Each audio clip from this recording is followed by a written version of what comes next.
o Supremo não entendeu que o Lula era inocente, que ele foi absolvido, que Mas disse que seria não ficha tinha limpa e não prova. foi absolvida? É porque foi anulado os processos por uma tecnicidade que, no meu entendimento, não existe.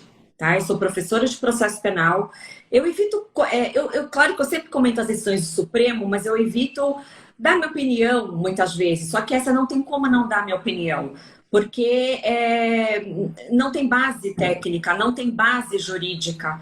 Então, primeiro é importante deixar bem claro para quem está assistindo a gente, Leda, que não é que o STF diz que o ex-presidente é inocente, que não tinham provas. Não. O ministro Fachin criou essa teoria de que a vara de Curitiba não seria competente, que seria Brasília.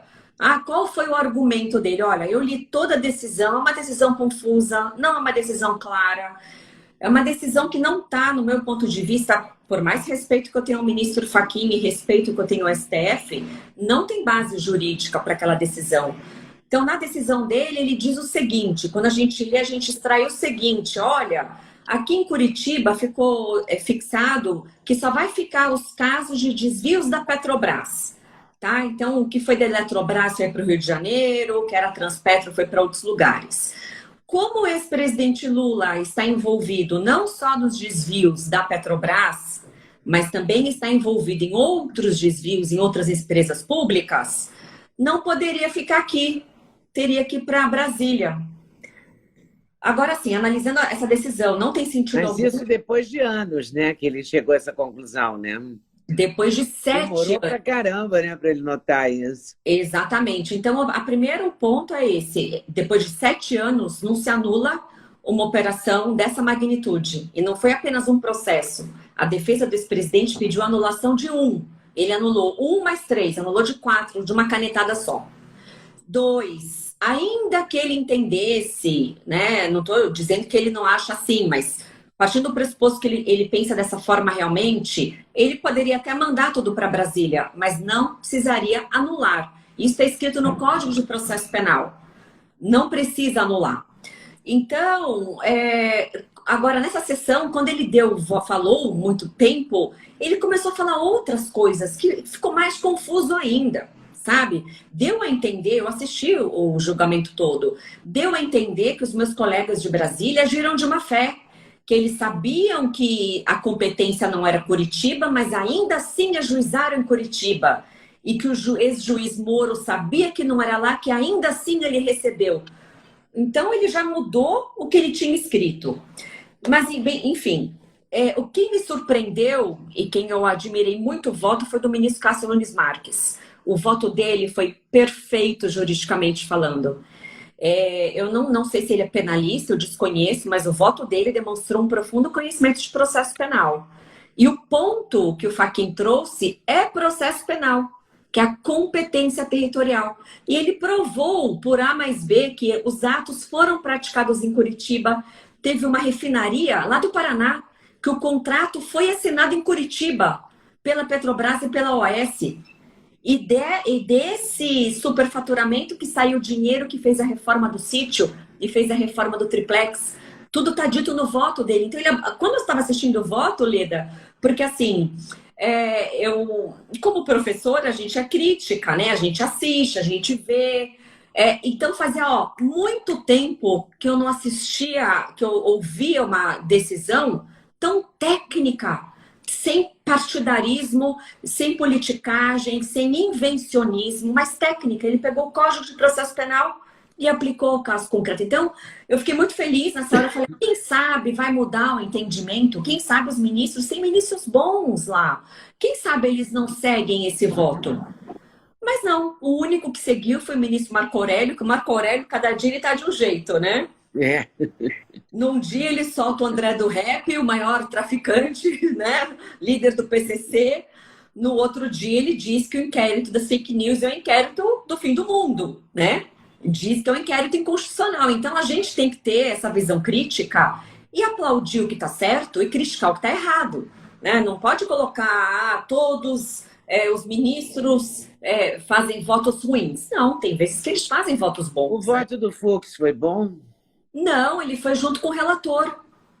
Tirando o Marco Aurélio, todos os outros concordaram com o voto do ministro Fachin. Eu confesso que eu não acompanhei tudo que o Fux falou, porque eu tinha outros compromissos, entrei no Pingos nos Is, mas eu assisti o voto do Alexandre de Moraes e eu fiquei assim, com todo respeito, né? O ministro Alexandre de Moraes foi meu professor de constitucional, ele não é um penalista, mas ele falou certas coisas que não estão corretas do ponto de vista penal. Ele disse que tinha que anular, que estava errado, que não era competente Curitiba, mas não disse por quê. Né? Ele não disse por que Curitiba não era competente. E ele foi contra o encaminhamento dos autos para Brasília. Ele disse que deveria ter vindo para São Paulo, porque o sítio em Atibaia está no estado de São Paulo e porque o triplex no Guarujá está no estado de São Paulo. Agora, veja, ele está querendo fixar a competência com base no lugar em que a propina foi recebida? Isso não tem sentido? Isso não tem o menor sentido. Eu não entendo, porque eu acho que eles não têm o menor pudor, né, em fazer as coisas do jeito que eles querem. Simplesmente querem. Eu confesso. Eu acho estranho que eles passam o tempo todo falando em nome da Constituição, em nome disso, em nome daquilo, e não respeitam o que está escrito. Eu confesso que esse é muito difícil para a gente que não é advogado entender isso, né? Sim.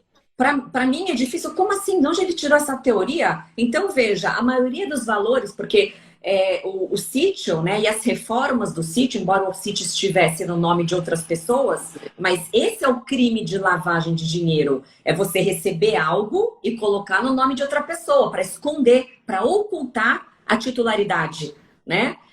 Então, o sítio e as reformas feitas pela OAS, né, que o próprio responsável pela OAS fez colaboração premiada e confirmou tudo, né?